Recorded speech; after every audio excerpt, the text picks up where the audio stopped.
Do you ever yearn? There's a total disconnect now between the ruling group and the masses. I hate psychology. Clear out. They're the same worm-like characters. Analysts. Fuck you with your stupid arguments. They should not bother us. Democracy. All of this just works. Vote for the generations who are coming. Fully dynamic game engine. A millennial video essayist. All support, strength, Constant craving. and identity. I haven't yearned. They are a disease of our time. Clear them out. You're voting for what your grandfather and father fought for.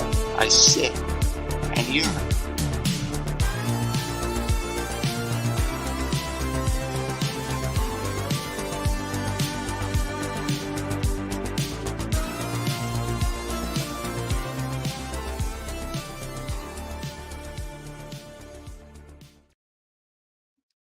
Hello, and welcome back to another episode of The Longhouse, the weekly show for the sensible centrist.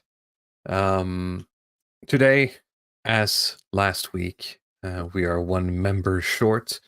Ludwigpath is still on his vacation. He was supposed to join us today, but because of where he is, he wasn't sure if he was going to make it in terms of technical limitations, and it turns out it didn't work out. But regardless, we have Nomad joining us back here. How are you doing? Hi, Walrus. Hi, yeah. Hi to everyone in the chat. Yeah, good to be on. Good to be. Good to return to the Longhouse. A shame Ludwig isn't with us. But yeah, we'll soldier on, eh? It is what it is, as they say. I saw a really funny response to that meme. You know, it is what it is. Yeah. But what is it? I have to show true. you to get it, because I keep using that as well. I think Sir Richard Spencer, no less, is he the originator of that? I feel like he is. I also asked the chat. I don't know. I think he kind of is. Well, I mean, he can't be the originator of the saying "it is what it is." I mean, that's just a man thing, and it has been for a long time, isn't it? I don't know. I first heard it from Dickie Spencer, actually, but I could be I could of course be wrong. No, yeah. It might be. Yeah, I just saw it recently, so I thought I'd put it. It is what it is, but what is it? But no, Yeah, we're running out of the "it is what it is," as I feel on a planetary level at this point. So we'll see how many we have left, and if one day maybe we will find out what it is. Who knows? Who knows? Yeah. Nordan on here says that he was in vacation in London recently. He says it was, well, he has a space here, lovely. I haven't been in London for a while, probably a good 5 years, at least 6 maybe. But when I last went, it was all in like central London. So I mean, things are generally fine there, in the wealthy districts, right? They keep things a bit more tidy. Yeah. Sorry for that static there in the background.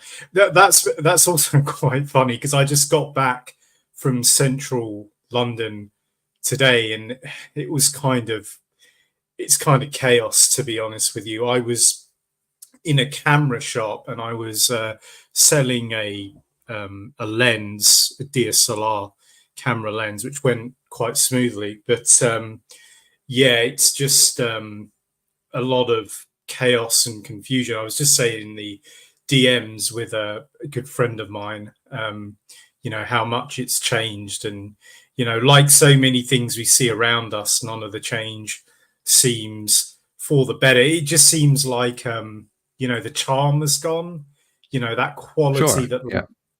It's just been kind of steamrolled over by globalism now. It's all you get. It's all you get, and it was kind of quite overwhelming. And it's really annoying. I had one simple thing to do, and it took the whole day.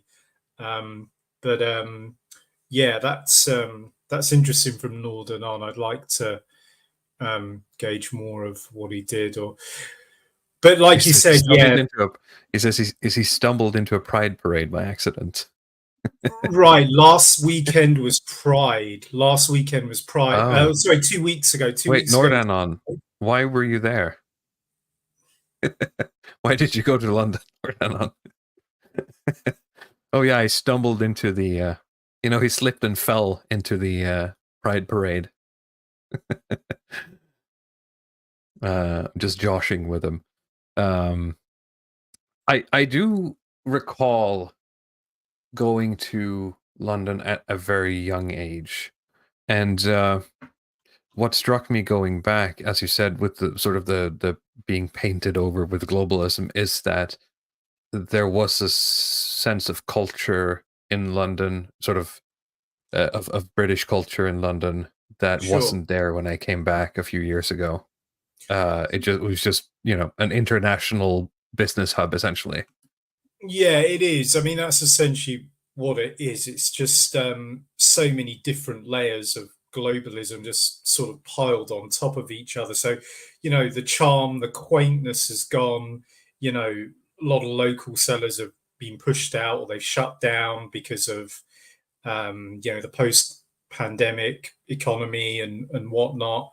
And it's just it's full of all these franchises, all this usual vape shops and discount candy shops and all this sort of nonsense now. And the people are just, it's just so different. There's just a lot of strange and weird people who seem on the edge. There's a lot more gangs. There's a lot more mentally challenged people.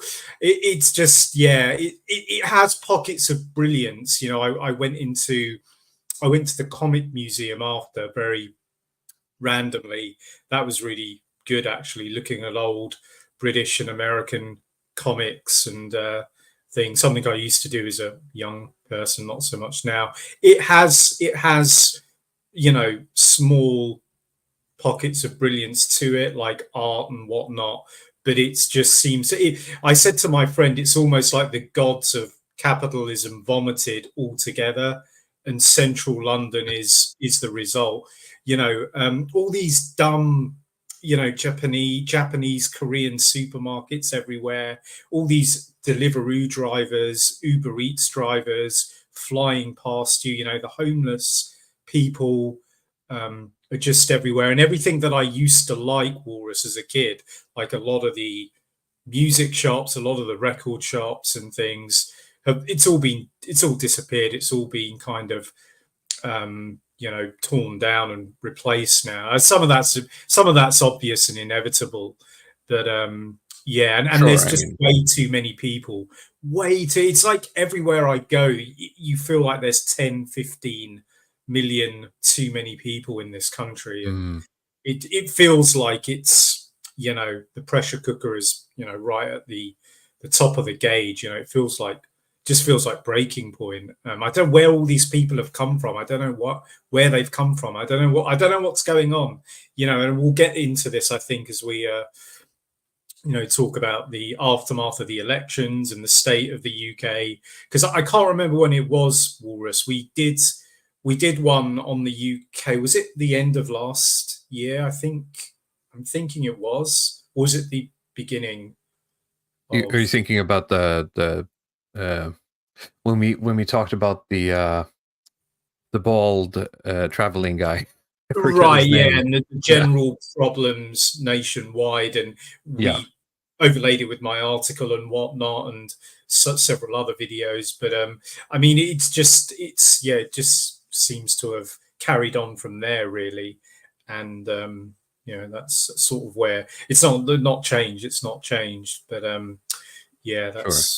that's it. That's where we are, I think. So we'll probably circle back to something about this when we get to the election stuff, as you said. But I want to switch gears for a moment here and highlight an article that my wife actually sent to me 2 days ago. Partially because of the content. For those of you who listen regularly to the show, you'll know that I'm about to become a father for the first time. And the article this is about, or the person this article is about, who is being tagged as a trad dad. I actually, this guy is a philosophy professor at a local university, or he is now. I think before earlier he used to work in Oslo or something like that. But I've actually had this guy as a philosophy teacher at one point. And he's been featured on a lot of sort of Norwegian alternative podcasts, if you can put it like this. Sure. And so my wife sent me this just as a bit of a fun thing, like, are you going to be a trad dad? and I kind of want to just dissect this article for a little bit and see if I agree with his image of the trad dad, or if I disagree. Sure. Did you want to say anything, or should I just get going? You can just speak up if you want to interrupt me about anything. Okay, all right, yeah. No, it's interesting. He says, I could be described as a dictator who listens.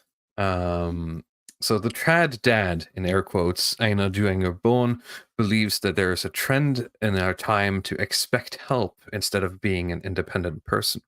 For him, boundary setting becomes a form of love. The phenomenon gentle parenting is the same as to negotiate with terrorists, stated American talk show host Bill Maher. He believes that child rearing has gone astray and that the solution is a trad dad's comeback. Quote, to negotiate with children is more similar to negotiating with a cat. It is simply not productive, says the father of 3 children, philosophy professor, author, and artist Einar Byrne. When Bohemian's teenage boys were younger, when his teenage boys were younger and he picked them up from kindergarten, he could notice a difference between him and other fathers. He tells us this while he's serving us a cup of coffee in the kitchen of his 1920s wooden house. The other fathers seemed paralyzed when it came to deciding when it was time to leave, to go home. One father even started counting to 11, motivating his child to get ready. I told my kids, now we're leaving, and then I left the nursery without any delay. For Burns, setting these boundaries is a form of love. My definition of being a trad dad involves more than just setting limits. It is about conveying values through respect for the adult role and an understanding that some structures and limitations are necessary for a healthy development, he says. However, he's uncertain whether he identifies himself as a trad dad and what the term really means, as it's now completely new. Of course, we have had long episodes talking about the trad wife sort of social media phenomenon. So this is sort of like a bit of a counterpoint, not necessarily directly, but as a online alternative for the men or for men who are becoming fathers. I could be described as a listening dictator. I listen, discuss, and then I finally set a limit for which I stand. My children have expressed agreement in my view of limitations and adult role, he says. This has been crucial for him to have a good division of roles with his ex-wife. So that's not very trad. But moving on. She has been the one who has taken care of the practical stuff. We largely agree on the boundaries. It is much easier to set the boundaries. Let me just double check the translation here for a moment. I just want to make sure I'm not misquoting him. Sometimes the Google Translator just invents.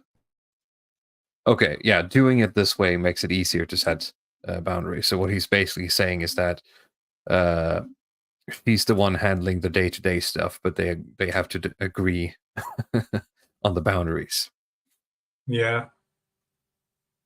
The screen destroy. Hang on. Yeah. The phone screen ruins the marshmallow test. In a field that Byrne is not afraid to set strict limits is the use of cell phone and screen time. His sons have quite limited screen time. When the children have visitors, the other children often sit on their phones. They're not used to a limit being drawn when it comes to screen times, and my children tends to get a little confused. Some of them were also a little embarrassed to tell their friends that they actually had screen time limits. Byrne admits that it can be very difficult to set these boundaries, and he has failed at it several times. I had to close the phone on my son once because, hang on. I had to close my son's phone once because I got crazy of him sitting on it all the time or using it all the time. He knows that using the phone for this long is psychotic, or it makes you psychotic. The weekend before this interview, they all saw Kill Bill together. Director Tarantino's long scenes are a good attention test for the kids, he believes. I mean, sure. Watching a Tarantino movie when you're like a 15-year-old boy. Nah, a lot of Tarantino movies for a 15-year-old boy has everything you want. Saying that these are some sort of, like, if you really want to do the marshmallow test on your kids, you got to show them like The Godfather or some Kubrick movies or like a Kurosawa film. I mean, that'll really challenge them, right? A Tarantino movie is everything they want. It's just spaced out just a little bit more than TikTok. But I understand where he's going. I'm just saying it's a bit long. It's a bit of a long shot. You could call it, for those who aren't aware, I believe the marshmallow test is that you put like a marshmallow in front of a bunch of kids, or like one at a time, and you test their attention span, or like their I guess time preference, by saying that if you don't, I'm going to leave the room if you don't eat that marshmallow now, I'll give you 2 marshmallows later. Right. Yeah. But it's fine if you eat it. It's just if you eat it now, you're just getting the one, right? Deferred gratification and time exactly. preference. Yeah. So that's what he's alluding to here. You can call it the marshmallow test, which is to say no to a marshmallow now and instead get 2 later. A phone screen destroys the marshmallow test. And I think he means it that it literally just kind of blows it up because it's so powerful. The attention crisis. International studies support Bowen's skepticism about excessive screen use. It can affect our attention span. They show that attention and ability to concentrate are declining for the vast majority of society, says Cecilia Evertson, a researcher at the National Center for Learning and Behavioral Research at the University of Stavanger. Yeah, it's undeniable, isn't it? To be honest with you. Yeah, I mean it's nothing new, but I'm glad that we're finally, if nothing else, for the sake of the conversation, there's the science agrees, right? No one's really I mean, because I do remember there being a time when these things were debated, it was always like, yeah, well, the science isn't settled on that yet, right? Sure, yeah. The smartphone appears to be one of the culprits of the attention crisis. It invites an information flow at a pace that we're most likely not created to handle. The brain needs breaks in order to function optimally, says Evertson. Schools as the service institution. The fact that Burns, I don't know why it translates to Bohemia, but Burns' boundary setting is not always easily done, is quite reflected in school life. An examination done in October 2023 concluded, among other members of the school's national federation, shows that teachers are not just teaching nowadays. They have to empty trash, tutor parents, charge iPads, shop for foods for students who don't have it. They drive students to various agencies when the parents can't. They change diapers, and so, Jesus, what is happening in the schools? The increase in children's right to co-determination in school opens up a discussion about the balance between school as a challenging institution and as a service institution, says psychologist Peter Hjosk. Now, to be fair, I have for a long time argued, ever since my initial libertarian days, that this was the inevitable end of socialized schooling. Yeah. This is a feature, not a bug, in a sense. It's just that it took us a while to get here. Yeah, absolutely. Yeah, I mean, I've had a lot of first-hand experience of this myself in schools and education. Yeah, it's just society is changing. Many of the institutions, whether it's police and law enforcement, whether it's schooling and education, healthcare, they are all, progressively changing as well, to be honest. So Problem is also, of course, that I mean, we're kind of stating the obvious, but of course you're diverting your attention from doing what the institution is supposed to achieve, which is to educate children to, heal the sick in case of a hospital, to the point where, yeah. the primary function literally becomes secondary. And the institution itself one day wishes that it, could find there's this Yes Minister episode. Is one of the earlier ones where they launch a hospital without any doctors, and it's like the most successful hospital ever because they have no customers, in air quotes, right? Right, It's just a bunch of equipment and bureaucrats and administrators, right? But no one's being I mean, healed. how prophetic. Let's be absolutely clear about this. Yeah, no, this is all true. I mean, did you hear in Italy they're going to ban smartphones in Italy, like from next year? They're saying that's something In schools. Yeah, in schools. Sorry, sorry. A lot of schools here as well. A lot of schools here as well do that now. I think most of them do. Where it's like when you come into the classroom, they have like a phone box where you have to leave your phone. Right. Some of them take them away for like the entire day. Others, it's for like that lesson, and then you get it back at like recess. Right. Yeah. I don't know what they do in the UK. Actually, they do that in South Korea. They do that in Korea, where you have to hand them in like a box, and then you get them back during recess, or at the end of the lesson or something, rest time. But even like iPads in the classroom is a bit, can get a bit problematic. And of course, as they get older, they're bringing laptops in. So yeah, it's all changing. Ultra Radical Center says that sounds like a great idea until phones start going missing. Well, doesn't sound like that's not a problem with the concepts. That's a problem with the people who are sort of interacting with the concept, I believe.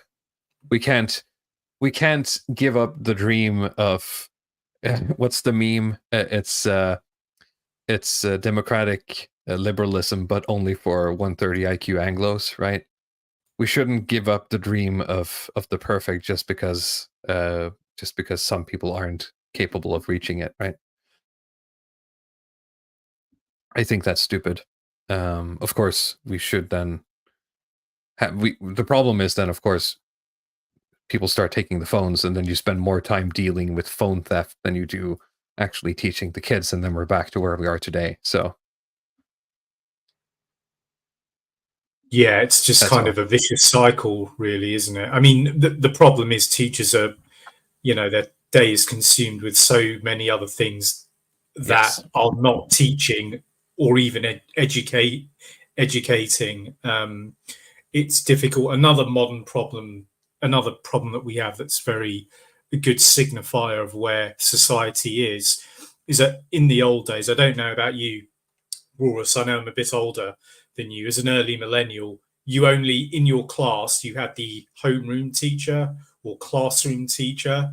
Yes. And that was it. That was it. Now in the UK, we might have one or two teaching assistants along with the teacher, as well as translators, as well as special needs teachers. So in every classroom, you've got up to 3, 4, sometimes 5 adults in the classroom. Yeah, that wasn't something we did. I mean, we had the homeroom teacher, and I was lucky for the longest time in that sense, looking back. I had a very old school sort of, proper homeroom teacher. It was a woman, but she was very proper. We had to, at that time, you said you were a bit older than me, but at that time it wasn't normal to call your teacher by like Mr. or Mrs., but she enforced that stuff. Like that's the level she was at. And looking back on it, like that's one of the better things that happened to me was having like a proper school teacher like that as my homeroom teacher. Yes. But even with a lot of immigrants in that class, because I say a lot, but relatively, because of the wars in the Balkans with like Bosnia and Kosovo and all that stuff in the early 90s. I ended Sure. up with a lot of refugees or children of refugees Right. who were from those areas, which of course was always fun when you got like two kids and like one of them were from, like I don't remember. Yeah, they were like the parents hated each other, right? Because they're from Yeah. the wrong side of the conflict. Always Yeah. fun times. But Yeah, anyway, there were no we have that translators. as There were well. nothing like that. It was just like you have to learn Norwegian. Like, I mean, Yeah. or you can Yeah. go home, I guess. Yeah, there is. I mean, we have all of that as well, actually, because there's still different parts of the Balkans that don't, they don't get on well with other people. I think, the Albanians or those of Albanian descent that come from what's now known as Kosovo, which are a lot of the diaspora, Yeah. refugee ones, along with some of the other groups, particularly Serbs, I think. But there's Yeah. so many problems along those lines. I mean, it's been a while since I've been in the classroom in the UK, but it was absolute chaos when I was there. I worked at some really bad schools. I worked at some schools where they didn't have a proper teacher, and the teaching assistants, namely me, would have to fill in, which is against all Oh. protocol. Another thing is that on the immigration point, there's parts of London, especially the ones which are heavily populated with Muslims, they can have like 40, 50 students in a class, in a single class. Legally, we're only supposed to have about 30, 35. So yeah, there are some parts of the country where it's pretty chaotic. So I don't know if it's improved or not. I'm not sure what, but yeah, there's There's a lot of a people. lot The of issues. biomass is growing. Yeah. Yeah. Jesus. All right, let's get through this article real fast here. They're bringing on a lot of different teachers here as well. Yanim Sanal, teacher at Toyn School for 11 years, sees a social development that requires even higher expertise from the individual teacher. The teacher should create a classroom environment where inequality is seen as an advantage and not a disadvantage. In order to do this, they need to be clearer on border crossing. I think he means crossing of like lines or rules, breaking of rules. Predictability regarding rules and consequences is important. The most crucial thing is still the relational stuff. Students need to know that we are there for them and that they are being seen. No child benefits from having extremely sensitive parents who always read them, who always, let me double check the translation here. No child benefits from having extremely sensitive parents who always correct them on every little thing or approve of them on every little thing, I think he's saying. In the 50s, the British psychoanalyst Donald Winnicott found that the concept good enough mothering or good enough mother, what kids needs are parents who are good enough. And in a sense, obviously, yes, helicopter parenting has become a problem, right? Yeah. And as a dad as well, I mean, I joke about this with my wife, right? But I say it like semi seriously to her as well, is that my role with our kids isn't going to be that impactful for the first like 4 or 5 years probably. Like that's when I step in. I'm going to be Yeah. playing with them because that's usually what dads do. You play, and that's where you start setting boundaries. But the effect of that, usually, as far as I understand it, right, not having done this before, is going to be from like year 5 and up. And of course, when they become teenagers, is probably the most important. Yeah, I think so. Balancing the Yeah. rules and the safety barrier, sort of, and also allowing them to make mistakes in a sense. The older they get, the more the father's role kind of grows, I suppose, in importance and what not. But yeah, that's a good point, I guess. Yeah. So yeah, I went into this article semi-blind. I wanted more on the trad dad concept, but I'm glad that a lot of people are thinking about it and wanting to do it more that way. We'll see, see, see how that goes. So I'm going to use this article next. That was written by a woman in one of the national head newspapers. This is an opinion piece by Christina Pletten. Oh no. From Norway on the big happening past week. Sorry, did you want to say something? No, I was just lamenting it was All a right. woman, but Oh, yeah. don't worry. No, I'm just the brace for opinions. Yeah. Can you seal the rabbit hole? If that makes sense. The assassination attempt on Donald Trump is a warning shot that something has gone terribly wrong. Something here doesn't smell right, wrote one of my American friends on Facebook this Sunday. What followed was a long exposition about bullets without gunpowder, fake blood, and actors dressed as Secret Service agents. It had been just a few hours since presidential candidate Donald Trump had been shot at a rally.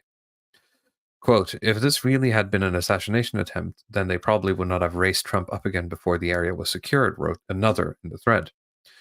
Several people threw themselves into the comment section. These are ordinary and relatively strong people. I think strong, he means smart.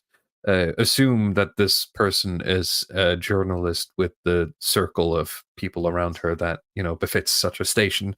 So these are a lot of, highly sociable people who probably do fairly well.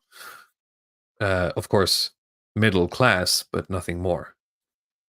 Some of them I know well, but they were doing wild speculation that the entire assassination was staged.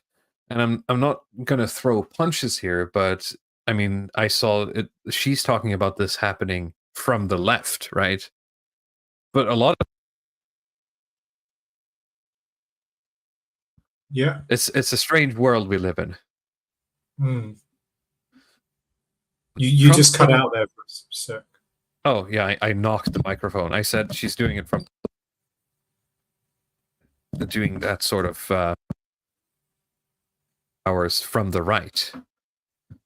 Yeah. I think I'm having some microphone issues. Let me try not touching anything. Okay, we're good. Yeah. Quote, Trump could have had a small ampoule of fake blood that he put in his mouth at full speed. Jesus. It's just I don't trust anything he says. He just lies, wrote another. Yeah, he lied about getting shot. That's nice. It was an absurd discussion. It was like a perfect echo from the insane conspiracy theories that have swirled around the expanded Trump universe for years. It is constantly alleged that dramatic events are actually so-called false flag operations, where victims and perpetrators are actually actors. According to the BBC, staged, quote-unquote, was one of the most popular keywords of the weekend. Many media outlets write that such theories have flourished online after the attack. People no longer believe what they're seeing with their own eyes. Instead, they're looking on social media for a version of reality that fits better with their own worldview. There's only room for hard contrasts, black or white, hatred or devotion. And you can kind of see where she's going with this, and at first glance, I think it's a bit, I want to say blasé, maybe in a very kind of surface level. Yeah. But I think just on a societal level, like if we think through this, because I've talked about this a lot, and when you cannot, because of the way social media and news and the way things work, we talked about phones earlier, because of the way these things work, you're absolutely shattering any sort of social coherence within, a smaller section of society, like a neighborhood or a nation, right? You're not consuming the same media as your neighbor. You're not consuming, you have to consume, but you're not plugged into the same feeds. You're not literally seeing the same truth as the guy living next to you. No, and you cannot build a society on that. It's just impossible. The problem is there's no consensus. Exactly. That's why, yeah. The problem is you also cannot do democracy based on that. Right? Well, It's just impossible, I think. And you've written something about this as well, where things are getting weirder and weirder, and the system keeps having to absorb more and more shock.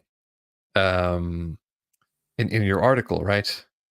yeah, absolutely. Yeah, I mean, yeah, this is it. I mean, I was kind of talking about electoral politics and populist parties and sort of thing. But yeah, you can see this in broader society. I mean, you're absolutely right. I mean, it's just people just have their own sort of silos of information and you know news and information outlets, and it's like we're living in parallel kind of worlds. I Really, mean, it's to a certain quite extent, we bizarre. are, right? And We that's the are, problem, yeah, because uh, you know, a society always has a narrative, right? I mean, we spend a lot of time debunking narratives, but a strong narrative is required for a society, or a mythos, if you would. But you have to define that mythos, and defining that mythos is always going to be, as I think a lot of people here would agree, is always going to be undemocratic. There's nothing democratic about defining that mythos, about defining what we are about. But when that shatters, there's also no way of reestablishing that in a democratic way. So sure, what I'm sort of getting at here is that, yes, this is surface level, but it's a very real problem that we have to face, especially if we're gonna, have.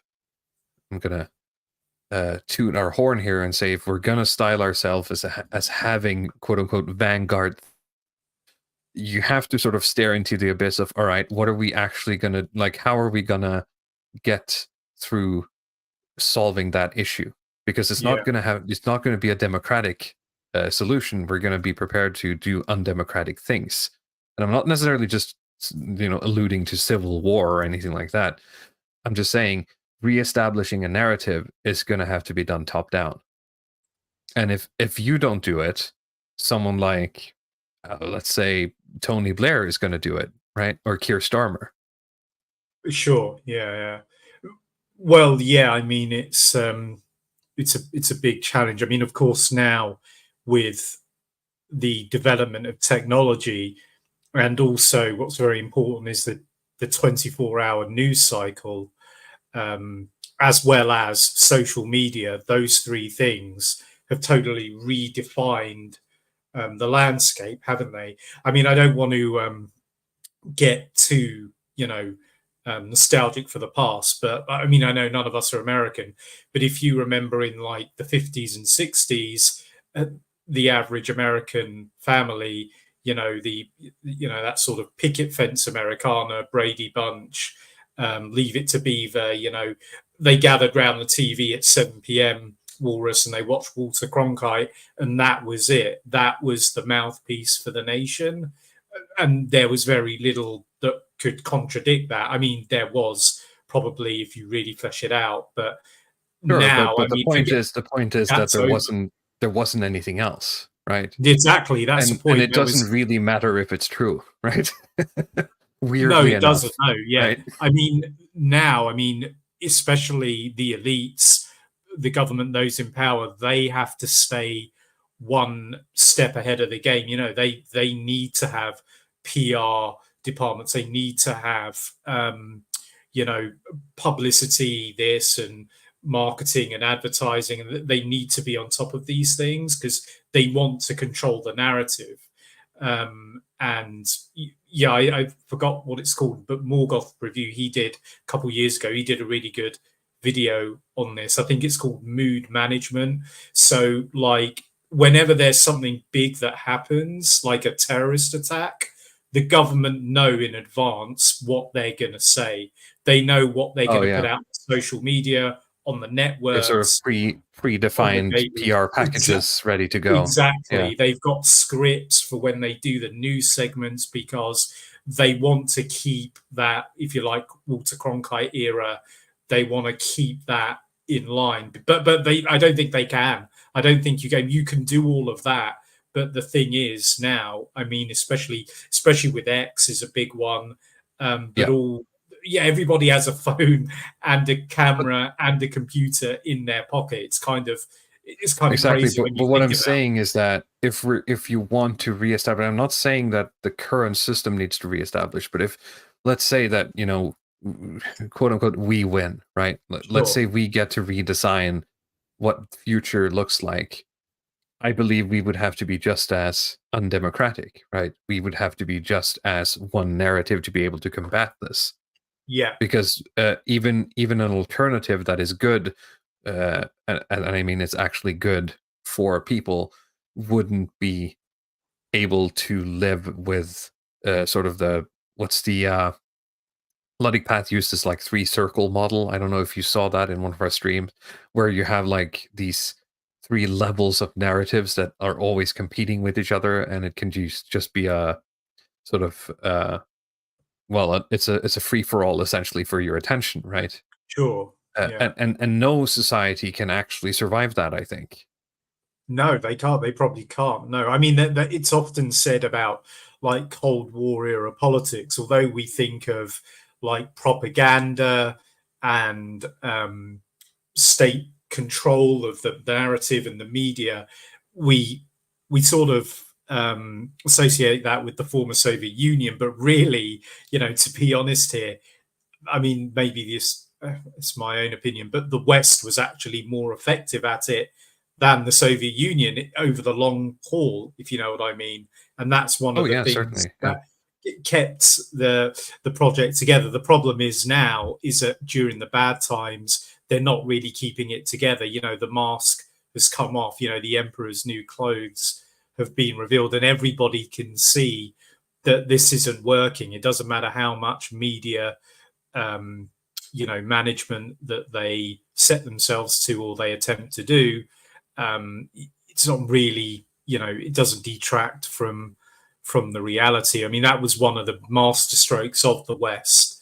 They were always sort of very good at doing that, but now the landscape has changed, and like you said, Walrus, it's harder for them to sort of maintain this narrative control. Really, there's not 3 circles, there's like 30 circles, or all going off in different directions, and it's challenging.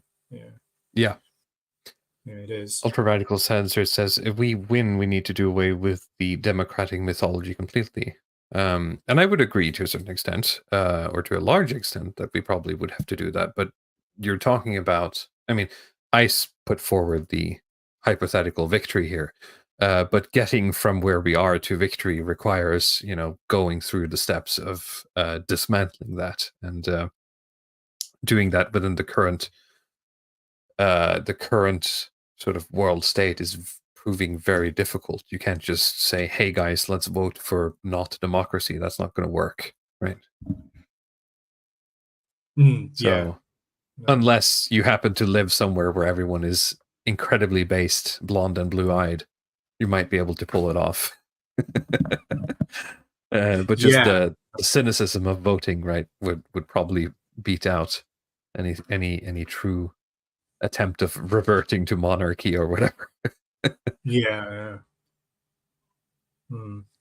Okay, so this let's table that for a moment and go to the stuff you talked about with your article and a bit of a recap on elections. I called this episode the election season because there was recently the elections in France. There was the elections in the UK, of course. There's the start of a very explosive election season in the US. But we've also covered the elections in the EU. And in Europe, there seems to be a sort of absorbing blow of, well, the system seems to be absorbing a blow from the populist right. Even though in the UK it seems that is coming from Labour, right? Yeah, that's interesting. Is that a correct view? Maybe we should start with the continent or something first. Yeah, no, that's right. I mean, I think the UK is a bit different. I mean, a lot of countries like Netherlands, France, Germany, I mean, there's been a populist uprising and there's been a surge to the right. But in the UK, obviously, on account of the recent elections, it's the Labour Party that have won. But, you know, my article, Walrus, was more well, you know, what's really going on here when we pull this apart and break it down? Because, you know, we have these election cycles every several years. But, you know, we need to look beyond that sort of mainstream narrative. And for me, there's a lot of containment and, you know, there's a lot of scheming that's going on behind the scenes. And, you know, that sort of led me to sort of write the article. And, you know, I started with France and Germany, but then I added the Netherlands, and then the UK. I was going to include Brexit, but I actually didn't for practical purposes. Sure. Really, but it's just very interesting what's actually, when you look at what's taking place, it's just very hard in this political paradigm to sort of achieve any real progress, you know, and that's what I was getting at, really. So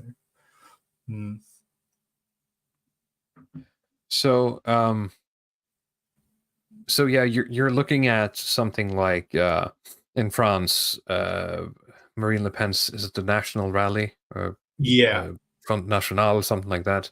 yeah, Rassemblement National. They've got a bit. It, yeah.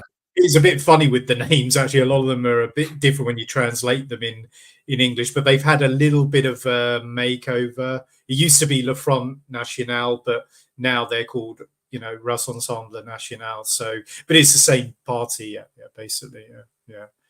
Right.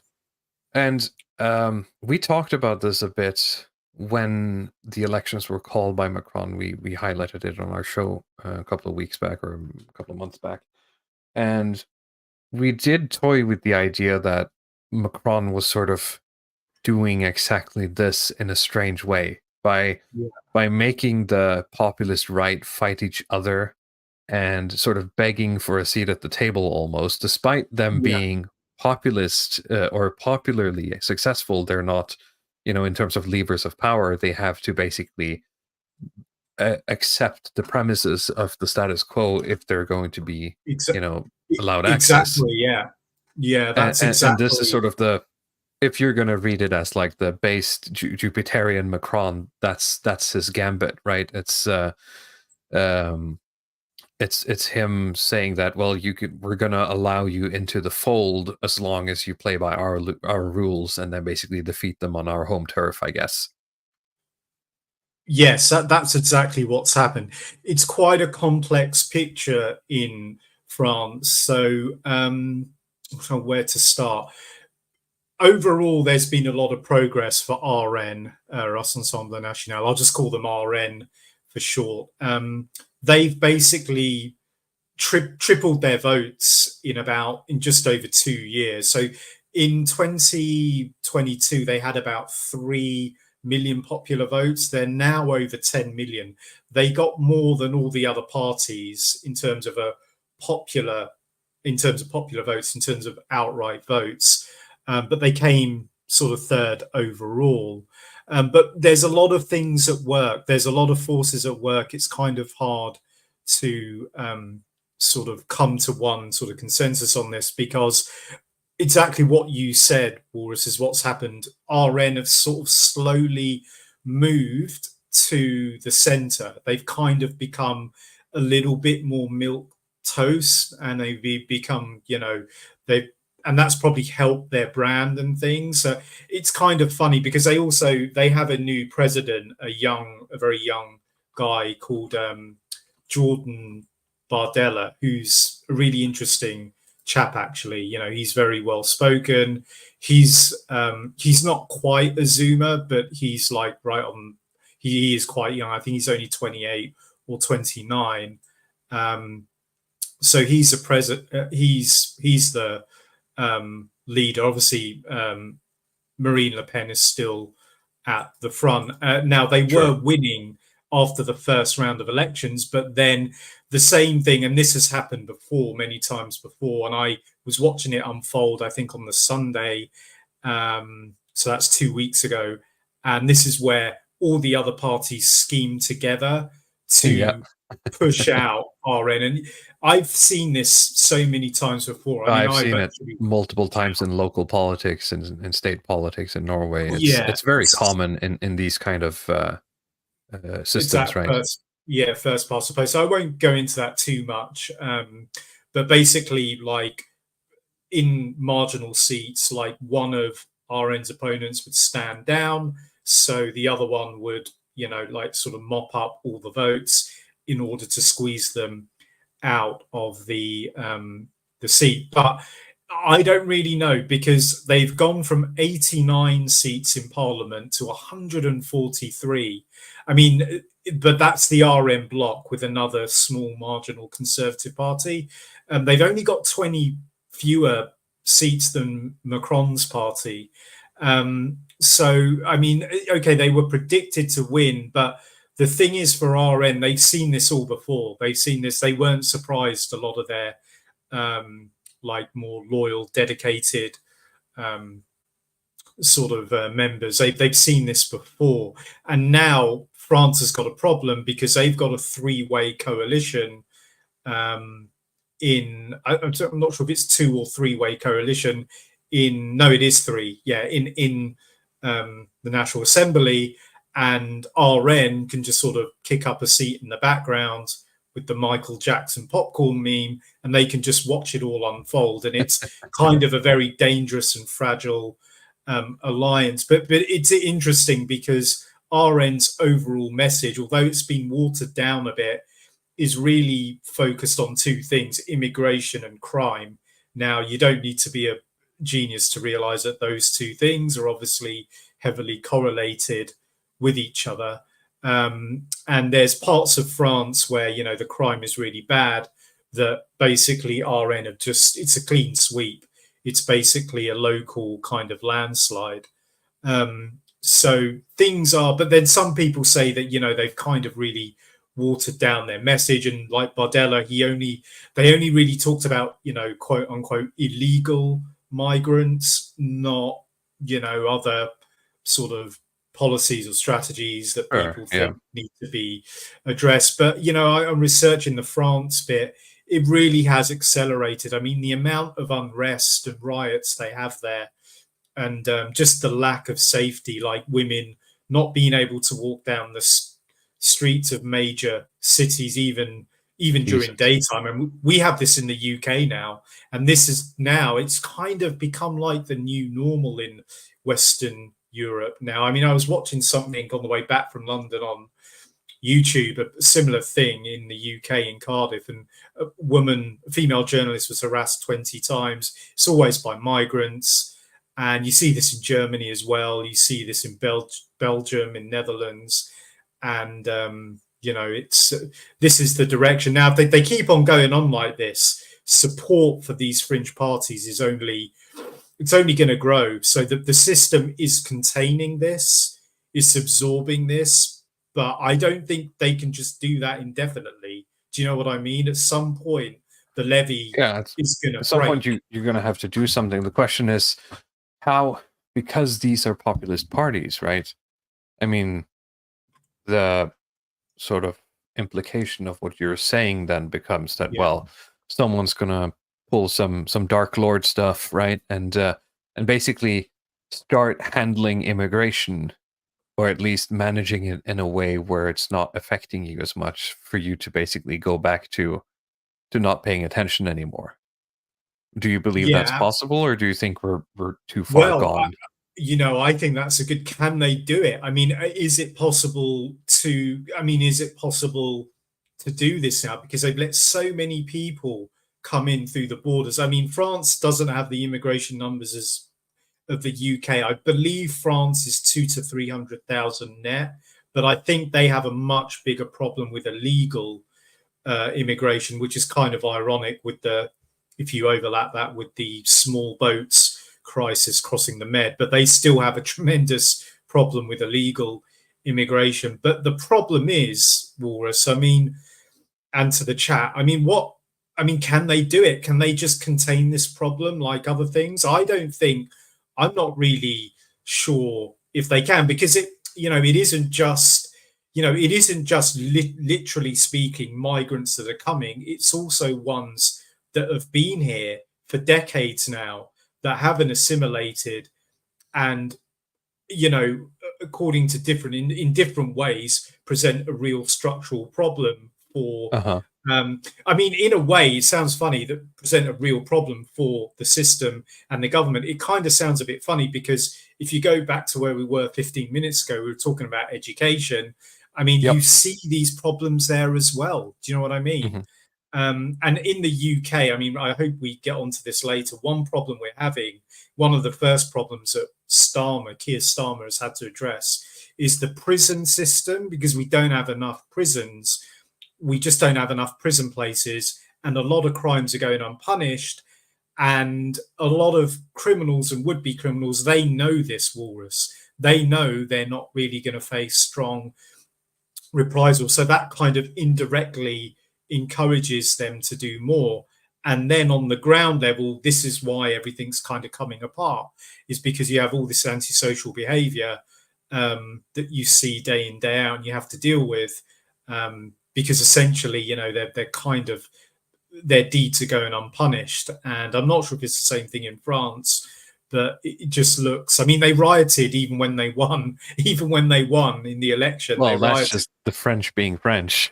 Right. And a lot of people say that. Yeah, that is, I mean, I think That's the meme. Yeah. thrust of it is coming from a different position. But the problem is when you zoom out, as I said at the end of the article, I mean, what's the choice here? You've got left, you've got far left, you've got coalition left, and then you've got left in disguise, because that's all a lot of the conservative parties are. So Right. we're at this really interesting sort of crossroads, I think, when you look at it from that point of view. I think that's It's very difficult, and as you said, immigration, and in contrast to something like the idea of like removing woke stuff, right? Putting the woke back, as it were, the famous bet between, is it AA and Oron McIntyre, thank you. That's something you can, to a large extent, scrub from reality, because most of it is powered by digital means, right? It's marketing, it's movies, it's TV shows, etc., and you can sort of undo that damage. But executing, at the extreme, mass deportations to be able to fix this is going to be very difficult. What a lot of people seem to be floating as the solution here is basically rewiring the immigration system so that every immigrant just ends up in, like, was it like Botswana or something? Yeah, Rwanda, this silly plan. Like that's the bureaucratic workaround for this, to basically implement a no immigration policy through that. It's just dumb. I mean, it was basically a publicity stunt. They kind of copied the Australians, who take illegal immigrants and they send them to this small island country called Nauru, and we had the same one. We'd send them to Rwanda at a considerable cost to the British taxpayer, but that was never going to work, and that's never going to be practical because of the sheer volume of migrants that we have. But I mean, this is the point, though, isn't it? I mean, zooming out, what exactly are you going to do? We've all got these fifth columns that live in and among us, and somebody at some level is going to have to find a way to deal with this. I mean, there's no off button for this. You can't just switch it off. I mean, you've got to tackle this this head on. I mean, about a month ago, Walrus, I'm not sure if you saw on Frodi's channel, there was a big debate between Greg Johnson and Jared Taylor as to whether the United States could be quote unquote saved. And this point sort of came up, and Greg Johnson says, if they came, they can leave, and that seems to be a mantra for a lot of people in our circles. Well, if they came here, they can go back the other way, but it's not going to be that easy. And Jared Taylor, he took the other point of view, and this keeps coming up. I speak to people, they have these sort of things, and they're like, "Oh, once we get in power, it'll be all right. We'll just push the right buttons, and we'll do a bit of this, a bit of that, and it'll be okay." I'm like, no, it's not. Have you been to London? Have you been to any tier 1 city in the UK? I mean, it's gonna. Yeah, I don't know how you fix it, to be honest. The problem is once they're here in these huge numbers, it's just very difficult, just structurally, to sort of reverse this and go back to where you were. It is before. physically possible. The question is, how do you repair the damage, in a sense? That's going to cost a lot more. Now, I do believe that it could be possible. I'm a bit more, if they came, they can go back, but it's going to cost us a lot more than I think a lot of people think, just in terms of resources and energy. Yeah, I mean, as Jared Taylor, he made a point. Well, they came here voluntarily. You can't make them leave involuntarily. I mean, I've said this a few times. I remember in the 2012 Republican elections and things, Mitt Romney, who would go on to win the vote, national committee, the Republican nominee elections thing. He said, because obviously America's got a huge problem with illegal immigration. He's like, well, what exactly are you going to do? You're going to go with the SWAT teams. You're going to burst down their door. You're going to pick them up, a whole family, women, children, minors. You're going to throw them into a heavily armored vehicle and send them to the border. How's that going to look in the international media? How's that going to look to the masses? Now, you can be kind of tough and base and say, oh, we'll just own it, but it doesn't work like that. You can't just. I mean, I wish it did. I really wish it did. I don't want to argue against myself. I mean, again, the whole benevolent. I understand what you're getting at. The sort of the world you live in is going to make everything, it's going to make that action more difficult. Not necessarily because as I said, the physical act of doing it wouldn't be possible. It's just that if you live in a world where everyone around you will stop trading with you, you're going to take a huge hit. Now, you can't get through it, right? It's just that you have to be smart about the way you do this.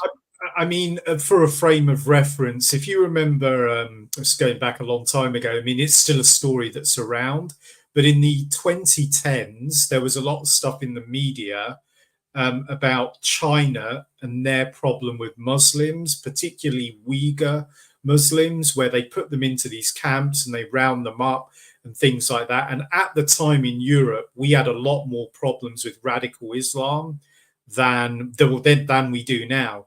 And I remember looking at it and thinking, well, the same people are saying that we need to do something, we need to crack down on the radical Muslims, are the same people who are being outraged at China's treatment of them. And I'm like, well, you can't. Which way is it going to be, Western man? Do you know what I mean?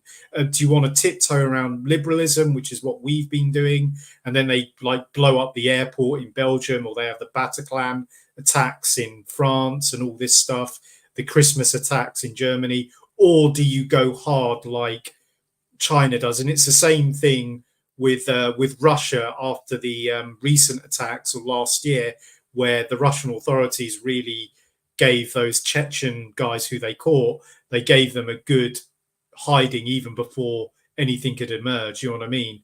They were roughed up pretty.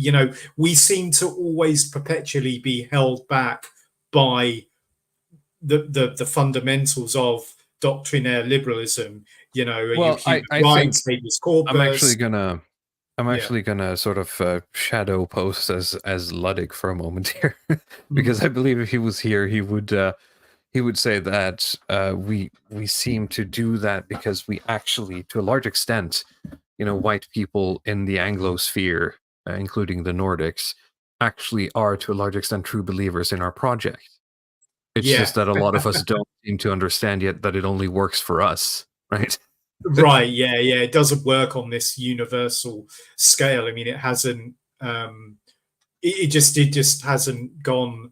It just doesn't. It just doesn't work. I mean, if you still believe in the blank slate or whatever version of liberalism it is. It's, I mean, you're really going down the wrong path. I mean, you've got to pick a strategy here. And I think more and more people in our spheres will want to go with the strongman thing, but the problem is, I mean, that's all great in theory, but I mean, Who's the strong how man? do you do it? Do you buy their passports off? And also, where are you going to send them to? I mean, what are you going to do? Do you just sort of dump them back where they came from? I don't know. I mean, it's a difficult one. It's difficult for the Americans as well on the southern frontier with their border, and because they're not all coming from Mexico. Most of them don't come from Mexico. They come from Central America, and they even come from other places. There's all kinds of nonsense going on.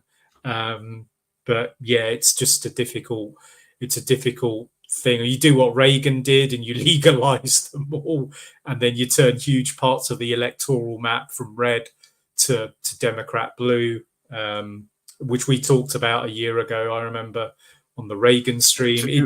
That's the second part of the problem, right? Is to do stuff like this. Again, going back to the undemocratic decisions, you need a horizon longer than 4 years, right?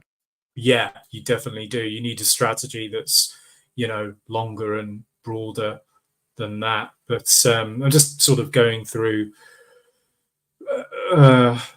the chat. Yeah, I mean, it is right. Who's Kyle Malloy? Yeah, it's not going to be a benevolent plan. It's not going to be easy. It's not, but it has to be done because, I mean, what are you going to do? What's their solution? What are they going to do? You've got everyone in the UK.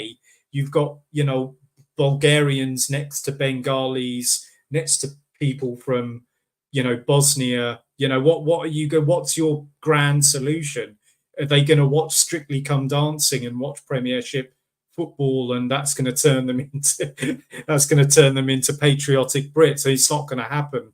It just there's no. I talked about the relationship between neighbors, right? I mean, there you have an additional layer that's even deeper, which is literally just nationalities, cultures, and genetics, right? Yeah, exactly. I mean, you're right. I mean, even more hardcoded than whatever you saw on TikTok today, right?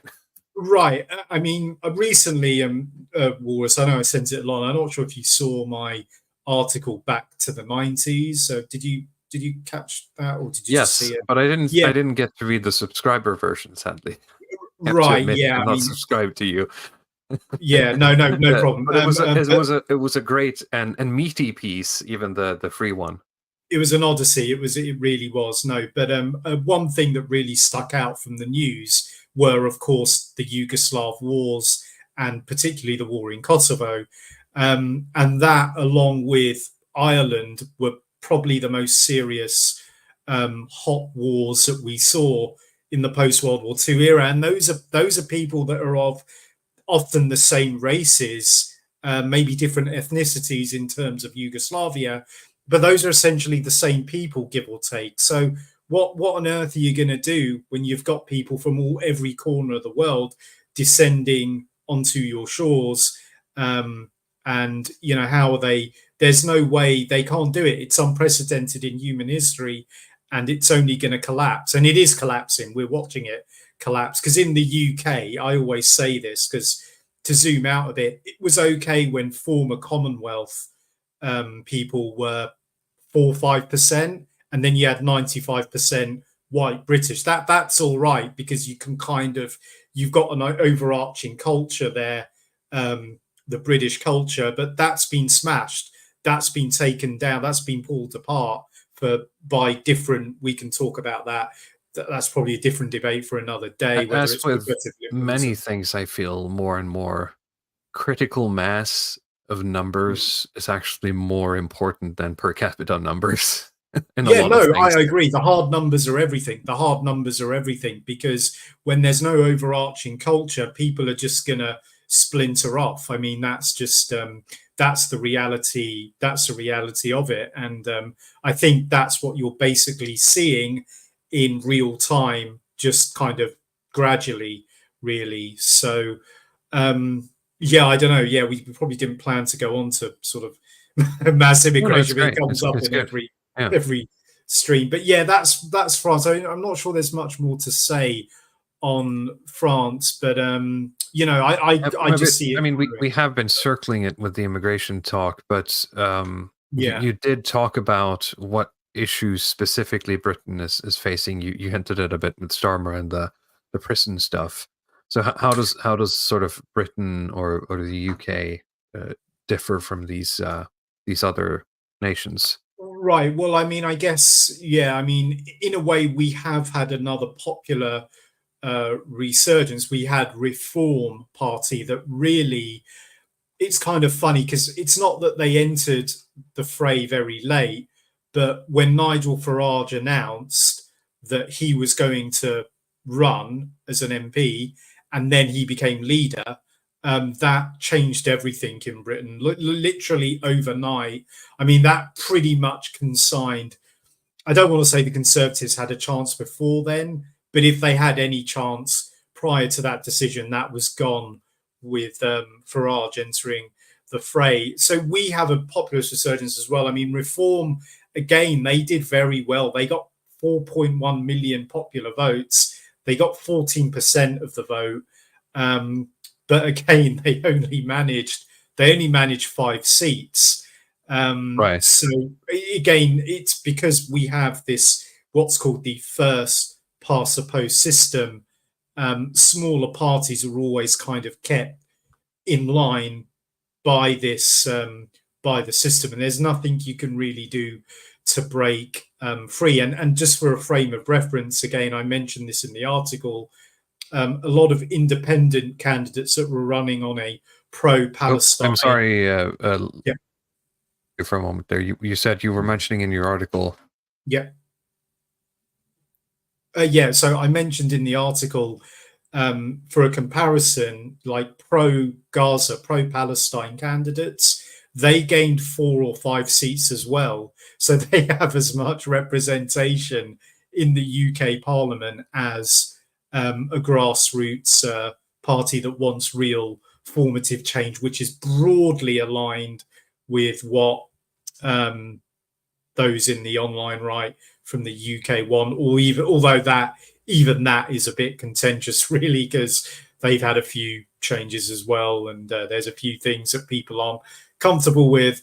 But the problem is we've been here before with UKIP. I mean, Reform Party are a kind of repackaged UKIP in a way. It's sort of thing. So, but yeah, it's a bit different now. We've got Starmer, we've got Labour in with a landslide, and I think it's going to be hard because I just think they're going to go to work. I think the machinery of the system is really going to, sort of be, how do I say, unleashed. And I think it's going to be a bit hard for anyone that's right of the centre, whether you're more of a dissident, whether you're a conservative, whatever. So yeah, I mean, there's a lot of things. There's energy reform. Some of it's good, some of it's not bad. They threaten to crack down on antisocial behaviour, which I'm all for. But there's a lot of the bigger things are worrying. Like, they're probably going to go after Talk TV. They're probably going to go after GB News. And then next in line are some of our guys, to be honest with you. But I might leave it sort of there on that point because I don't want to fan the flames. But sorry, part of the problem, last thing, we have is that Keir Starmer used to be the head of public prosecution. So he comes from that side of the, of the institution, really, of the establishment. So I think there's a lot that's going to happen now, but they've got to there's so many problems. I mean, I don't even know where to start. I mean, we have a permanent political crisis, a housing crisis, immigration. Everything is collapsed. Nothing works in the UK. Everything is broken what's the Hemingway down. quote? How you go bankrupt? It's first slowly and then all at once. Right. Yeah. Yeah. Exactly. Yeah. Nobody sees it if it's slowly, but it's just I don't know what they're gonna have to they're gonna need to totally restructure the healthcare system. The NHS cannot remain in its current form. They're gonna need to go to a semi-privatized system or a means tested contra system. But I don't Sure. know how. I mean, the finances are totally wrecked. We're in too much debt. We can't borrow because of the current climate of high interest rates. Inflation is still an issue, and that's pushing up the yield on the pound sterling bonds, the gilts. So we're not having people buy them, and to sort of supplement the debt-ridden lifestyle we've had. There's so many issues. The infrastructure is old and crumbling. It's just, yeah, I mean, it feels like an obituary of sorts. And I just don't think, I said before the election, I don't think these problems are going to be solved at the ballot box. And I think we did, those several months ago, we did a good one on the UK and what it's like on the ground level. And on the ground level, the country is totally screwed. It really is. I mean, the culture, the society is just gone. It's gone. So I don't know. I think this is a warning to our Nordic friends and those elsewhere. I mean, it's just, I mean, people just accept it now, whether you're nomad, whether you're academic agent, whoever it is you're listening to, the chaps at the Lotus Eaters, that's the new reality we're faced with. We're basically, somebody said it really well. I'm not sure if it's in the comments section or something, but the UK is basically, I think it was on X, the UK is basically a second world country. That's how we have to Oof. approach Yeah, it. That's how we have to look at it now. So, I mean, here we are. that's rough. Here we are. Yeah. It's pretty bad. It is something that I really felt both of the times, and I've said this before when we've gone to the Witten, is that just driving on the roads there, the amount of debris and trash littered and no one basically cleaning up is reminding me of what you would call second world countries, right? Yeah, it absolutely is. Another way of looking at it is because so much of the country is based around the city of London, around the financial economy. And, I was saying this with academic agent. I mean, it's barely 100,000 people's worth of jobs at a stretch, maybe 150,000. And for the rest of the year, I'm probably going to be doing a lot of work on financialization, the shadow banking sector, and what's really happened to not just the UK, but the global economy. But I digress. But a lot of people say that we're basically a second, third world country that's just strapped to the city of London. And I think there's a lot of evidence that points that way. To be honest, when I did those articles on the UK economy, which I also did with you, although that was last autumn, that's what really came through for me, Walrus, is just how much damage has been done since. This goes back to Margaret Thatcher, because she's the one who ushered all of this in. And of course, in the United States, they had a similar revolution with Reagan as well, who deregulated that sector, and they call it, in financial terms, they call it the bull run on the bonds and things like that. But the problem is with the whole bond system is that's just the debt-ridden system by another name. I mean, we shouldn't be in a position where we have to rely on particularly foreign suitors to buy up our debt, to subsidize our permissive way of living. Do you know what I mean? Yeah. This is this goes back in time. I was listening to, this is a bit random, sorry, but of all people, as random as you could get, the former Shah of Iran, Mohammad Reza Pahlavi, and he spoke very eloquently on Western economies, and that was back in the 70s when he called them the permissive society. Well, you can't bring down inflation because you just consume at a ridiculous rate compared to the rest of the world. And he's right now. It's the same thing. We can't kind of reduce our habits, our There, standard there of are living. no breaks. You just have to come to a hard stop, essentially, or jump off. Right? Exactly. Yeah. And for a frame of reference, I mean, this is particularly true compared to when I lived in Japan, in Asia and things. You know, if you look at the average UK house, the actual house, everything comes from somewhere else. Like we don't manufacture everything. You know, whether it's our food, our appliances, you know, all the raw materials, it all comes from everywhere, from somewhere else. And this was highlighted during the pandemic, I think, you know, whereas you've got this economy based on all these tertiary financial services. I mean, you know, when there's a global pandemic, when markets are shutting down, when trading networks are collapsing, I'm sorry, but, you know, collateralized debt obligations and hedge funds, they ain't going to do you much good, I'm afraid. Either our, you know, third assistant marketing managers called Harriet with their bottles of Chardonnay and their cats. That's true. You know, Yep. ranting about the patriarchy. You know, the problem is if you go to India, China, Turkey, they produce all their grain, all their foods, and you know, their staples, and they've got commodities. We don't. I mean, you can't. A hedge fund isn't much good when, you know, the global system is collapsing in on itself. But I digress. But you know, that's the situation I think we're in. Yeah, I think on that you know, cheerful note, it's probably time to start winding down the stream. Yeah, sure. So I have put the links in the description, but why don't you let people know where they can find more of your stuff?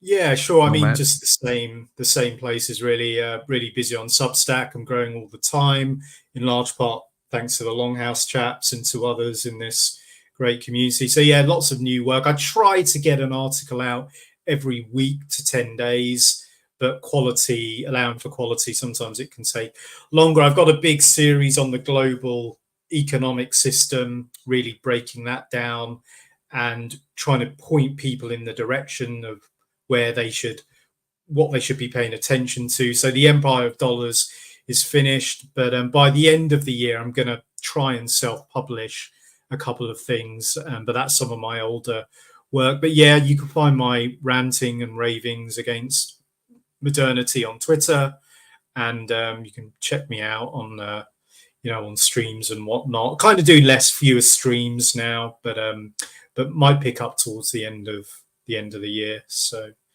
yeah, that's right. All right, let's see here. Javier Olivia says all these lefty luxury beliefs will disappear as soon as the luxuries disappear. Well, yeah, sure. I mean, there's a certain extent to, you know, revert to baseline human condition. Certainly. Yeah, it's very true. I mean, you know, there's one guy I really like from Austria, Martin Sellner, and he did this stream for us with it was on Semiagog's channel. Please check it out if you want to learn about Germany. He did it with Eugippius and Martin Lichtmist, and they did a great breakdown with Semiagog on Germany. And Martin made this point that this system only carries on because of all the luxuries and all the amusements and whatnot. And you know, the Spandrel, the neo-reactionary writer, he says the same thing. Like the, you know, Western liberalism is predicated on giving people lots of amusements, as he calls them. And you know, Sellner was saying, you know, once, you know, he uses the analogy of the German family going to Ibiza 2 times a year. As long as the average German family has got enough resources and money to go to Ibiza, this thing will carry on. But as soon as that stops, he believes anyway that, you know, the wheels will come off the system very quickly, and then the collapse will be, you know, fairly, you know, will accelerate and will be quite quick. Yeah, so I agree with most of that. I know where he's coming from, but that's a good point about luxury beliefs in a luxury system. But the problem is the privilege and the benefits that we had before have gone. So what's the next plan, eh? Yeah, exactly. What's next? All right. I posted the to someone was asking your Twitter. The link to your Twitter should also be in the description down below. You can follow me as well on Twitter at you can just search a walrus. I should come up if you want to follow my shit posts, as it were. Next week, we will see the triumphant return of Luddic Path. So get your Luddic Path emojis warmed up and ready for that. He's probably got an entire stream bottled up in him by now. So I think next week is just going to be whatever has been bothering him for the past 3 weeks, condensed into a rant against a lot of things, probably. So I'm very much looking forward to that. Yeah. All right, everyone. Thank you so much for watching. Thank you for hanging out. I did notice, just real quick here at the end, for anyone who might still be listening to the VOD, we aren't streaming on Twitter right now because apparently Twitter requires you to have a paid account to do it. So I might look into finally breaking down and paying Elon my tweet bucks to be able to Funny how they post. do that, isn't it? Yeah. So we will probably be back on Twitter next week. And until then, have a good night, a good weekend, and we'll see you all then. Bye-bye.